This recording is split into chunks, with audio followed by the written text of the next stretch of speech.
Benjamin Netanyahu gave a great speech to the American public and to the world, and he had some very good points about the protesters. You know, the protesters are calling for a ceasefire. Israel has accepted the ceasefire. Egypt has accepted it. Qatar has accepted it.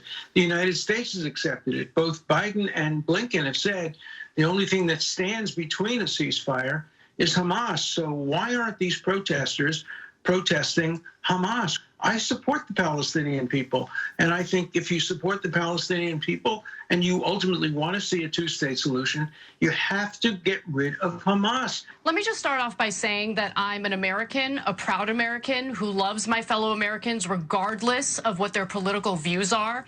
And I find it absolutely deplorable that a leader of a foreign country would come onto American soil and smear the entirety of the pro-peace, pro-ceasefire protesters based on a few outliers who might engage in behavior that I myself disagree with. We need.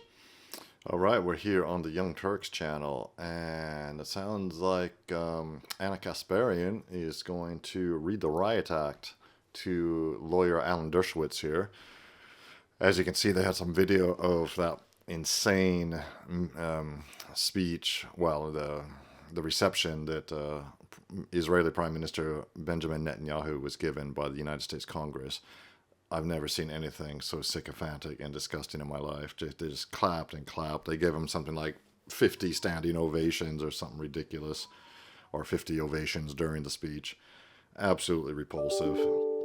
And Anna makes a good point. I mean, she's just sounding so rational and realistic these days. Yeah. Who is this guy to come, you know, a foreign leader, to come to the United States, talk to Congress, talk shit about people who are protesting against his regime and his, frankly, yeah, I'm not going to call it genocide. I don't think you know, I don't think the Israeli war against Hamas in Gaza it meets the definition of genocide, you know, the specific definition, but it's looking like ethnic cleansing to me. I mean, they are just wiping people out, and they just do not give a damn who they hit. So yeah, let's see what Anna has to say. I think this might get a bit hot and heavy. Need to call a spade a spade. That speech was full of lies and defamatory comments about our people, about American citizens, and I will not stand for it. He didn't like that. Dershowitz didn't like that. So that was what eventually led to the allegations that I'm a bigot. I'm a bigot because I don't enjoy and I don't like foreign leaders coming to American soil to defame Americans exercising their First Amendment right. Yeah. That sounds very bigoted, Anna. Really, you should know better. Look, again, him calling people anti-Semitic and bigoted, and he used the word anti-Semite later. Of course, he can't ever do an appearance without using the word. That's very... Cenk, excuse me, Cenk makes a very good point. You know, as soon as Alan Dershowitz, he's a member of the tribe, or Benjamin Netanyahu, of course, he's Jewish too. Yeah, as soon as you say something they don't like, the first thing they do is point and call you anti-Semitic. Oh, really? Is the truth anti-Semitic? Is that what you're saying? You know, careful what you wish for, you know, because people will wake up. You know, these insults are at this point are having absolutely zero effect. Just like calling everybody racist, everybody misogynist, everybody anti-Semitic, everybody whatever the current thing is. I'm amused by it at this point because it's so ubiquitous, it's so worn out, it's so useless, and doesn't work at all anymore. And I have an easy answer for that. No, you're a bigot and a racist against Muslims. You don't value Palestinian lives, Muslim lives at all. You think, oh, 30 times Israel's now killed, what, 30? Or are we up to nearly 40 times the number of innocent civilians that Hamas killed? And you think those lives are totally worthless, so it doesn't bother you one bit. Of course you're a massive racist against Palestinians and a bigot against Muslims. That's the most obvious thing in the world. And Netanyahu has not accepted any ceasefire. Okay, yeah, that's what I was. Lie. That is a lie. That's what I was going to get to, Anna. Yeah. So the charges there I find comical. What bothers me is the preposterous lies. He said Israel's committed no war crimes. All right, yeah. The entire world community is wrong. I know they're all anti-Semites. Yeah, we can all watch the TV and news reports. We've seen the pictures.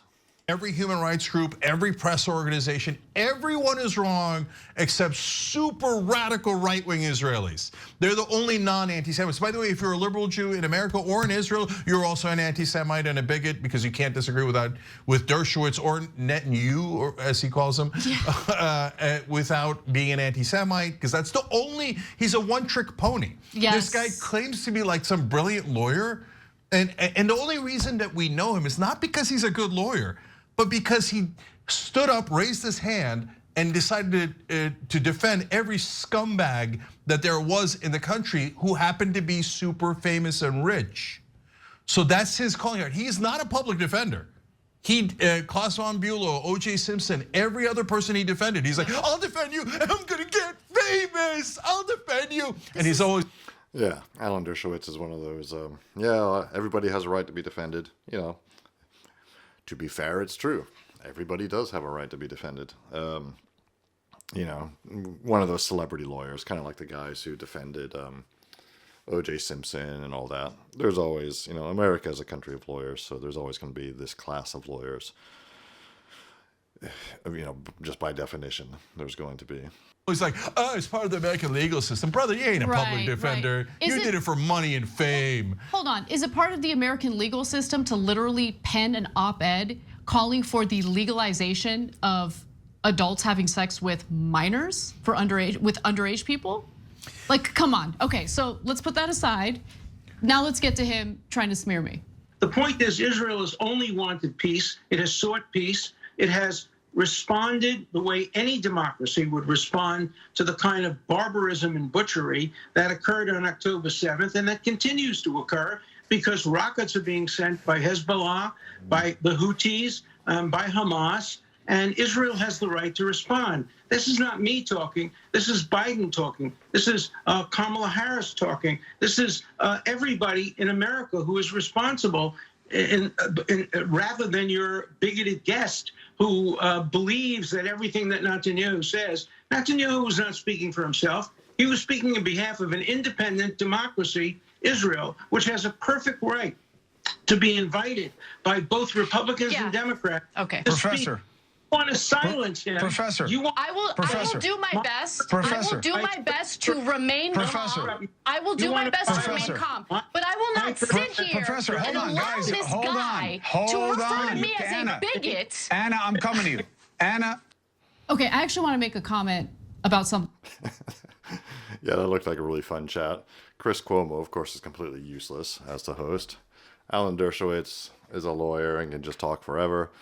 Anna, well, we'll see. You know, Anna did look like she was being pretty calm, to be fair. I've been, pleasantly surprised in recent months. You know, it seems like she's really, her and Jenks seem to be heading off, you know, it's like they hit some sort of fork in the road at some point. You know, 6 months ago, a year ago, I don't know. And she's been veering off more towards the reality side of things. Something that's on screen, but no one is saying.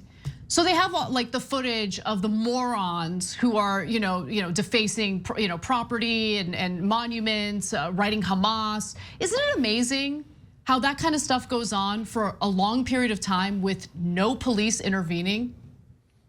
Yeah, I don't. Yeah, that's defacing property. They should have immediately gotten in there. And so, but I thought you were going to go in a different direction. Yeah. What's amazing is not just News Nation, but every cable news outlet running that on a loop 24/7. Rather than showing the peaceful protesters at the Capitol. Or showing the hostage families who got arrested. All right, so now they're talking about, I guess, some different types of protests by pro-Palestinian groups in the United States. And if you like this kind of content, by the way, just feel free, please, to subscribe, like, notification bell, all that good stuff. It really helps me, it helps the channel. Alan Dershowitz, a very well-known notorious pervert. And so I just want to thank Chris Cuomo for defending me during the segment. Let's watch. Professor, You're gonna let him call me a please. bigot? Professor, For no. defending Americans Professor, and practicing you their First Amendment can't call Ana Kasparian a bigot. You want to censor? Okay? She's not a bigot. I've known her a long time. You can disagree, but you don't. Hold on, Professor. She's not a bigot. You don't sling that kind of stuff here. You know better than that. Ana Kasparian is no bigot. okay? You can disagree. She's not a bigot. Anna, make your point. And so is her total TV show. The Young Turks are a bunch of She is not a bigot. They are yeah, if you disagree with Alan Dershowitz, you are definitely a bigot. anti-Semitic, and I'm Oh, and you are definitely anti-Semitic. a spade, and a bigot, whether you like it or not. You're so right, Jay. I mean, it really is a one-trick pony type situation. Yeah. I don't know how to respond to the points you're making, and the points you're making embarrass me and make me look really bad, so I'm just gonna call you a bigot over and over again. Calm. I did my best to focus on the substance and not hit below the belt. But everyone has their red line. And so finally, the interview ended this way. Listen, those who are protesting the war crimes that are currently being committed in the Gaza Strip are concerned about, excuse me, sir, I'm speaking. They're concerned about the innocent children who are being slaughtered. They want the war to stop. And when we talk about democratic leadership, like Nancy Pelosi, by the way, deciding to not attend that speech, the reason why she did that is because the family members of the hostages want a ceasefire. They want the hostages to come home. They want a ceasefire. I will not stand for any foreign leader coming onto American soil to trash our American people, regardless of what their political views are, period. You would have opposed Churchill. That's fine. I understand. You would have opposed Churchill. You would have opposed. No, I would. Listen. First of all, comparing the protesters today to Nazi sympathizers is all you've got, Dershowitz. She's right. I do. I find it amusing that Anna is, presenting herself as, Patriot girl #1 here. But that last line was pretty good. That is all he's got. And that's all they've had for years. Yeah, you're an anti-Semite, you're a Nazi. Okay, you're racist, you're KKK, you're a Nazi. You're this, you're a transphobe, you're a Nazi. Yeah, do better, guys. Come on. That's all you've got. And honestly, I am not surprised at all that you don't care about the children that are being slaughtered in Gaza. All right, because guys, your history does indicate that you don't care too much about children, right? Okay. Oh, what an absolute monstrosity of a debate that was between them. But Anna, yeah, she let him have it pretty good. Thank God. I'm sure he deserved it. Anna wrecks Alan Dershowitz, it says here. Yeah, that is all they've got. Just call you names, try to shut you down. Frankly, if you want to hear my opinion, tell me what you think in the comments. The war between Israel and Gaza, just not my problem. Not our problem. Not Europe's problem. Not America's problem. It's their problem. Okay? Now, you can you take whatever side you want, support whoever you want, but it's not our problem. Unless they make it our problem. And then it's a problem. That's how I see it. Anyway, guys, I hope you enjoyed that. Like and subscribe, all that good stuff. See you soon.